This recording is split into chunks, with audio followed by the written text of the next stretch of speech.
میں دیکھ لیں آپ معین خان میرا اور سوال ہے ایک اور بھی ہے. ہاں چلیں ماشاء اللہ.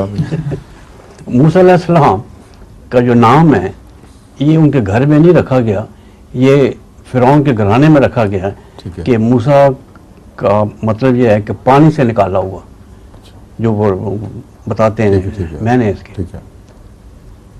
تو موسیٰ علیہ السلام کو تو 40 سال سے اوپر وہ مدت لگی, اور ہارون کو ان کی ریکمنڈیشن پہ, ان کی سفارش پہ وہ جلدی سے نبی بنا دیا گیا تاکہ ان کی وہ جا کے وہ کرے. کہاں تک یہ جلدی سے کیا مراد ہے؟ مطلب ان کو 40-45 سال لگے نبی بننے میں. خدا تعالیٰ کے علم میں تھا کہ نہیں؟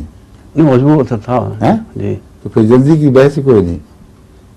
اگر افراتفری میں کسی بادشاہ نے یہ بنایا ہوتا پھر لفظ جلدی سے کہ محاورہ درست ثابت ہوتا. لیکن اللہ تو قادر مطلق ہے. اس میں بہت سی حکمتیں تھیں کہ کسی نبی کی سفارش پر نبی بنانا اور یہ ثابت کر دینا کہ نبی کے خدشات بہرحال غلط تھے. اللہ ہی بہتر جانتا ہے کہ رسالت کہاں سے ہو. اس واقعہ نے یہ ثابت کیا ہے. حضرت موسیٰ 40 دن کے لیے الگ ہوئے, ہارون نہیں سنبھال سکے. ہاں ٹھیک ہے. جب فرعون کے سامنے گئے ہیں تو یہ کہتا تھا میری زبان نہیں چلتی, میرے بھائی افصح منی. وہ بھائی چپ ہو گیا اور حضرت موسیٰ بولتے ہیں. اور جہاں قرآن نے فرمایا دونوں بولے, وہاں فرعون نے ہارون کو نظر اندازی کر دیا. مخاطب موسیٰ سے ہوتا ہے, وہ جانتا ہے کہ اصل یہ چیز ہے.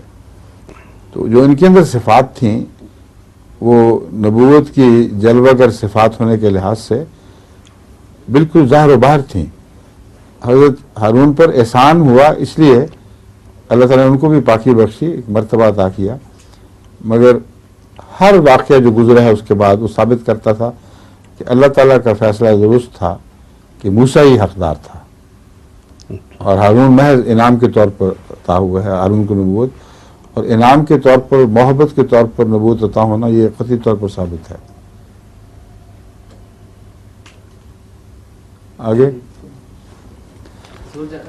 آپ کا سوال ان دو کو چھلانگ کے کیسے آ جائے گا؟ اچھا اجازت ہے دونوں کی طرف سے, صرف 2 منٹ رہتے ہیں, ہے نا؟ ٹھیک ہے. ہاں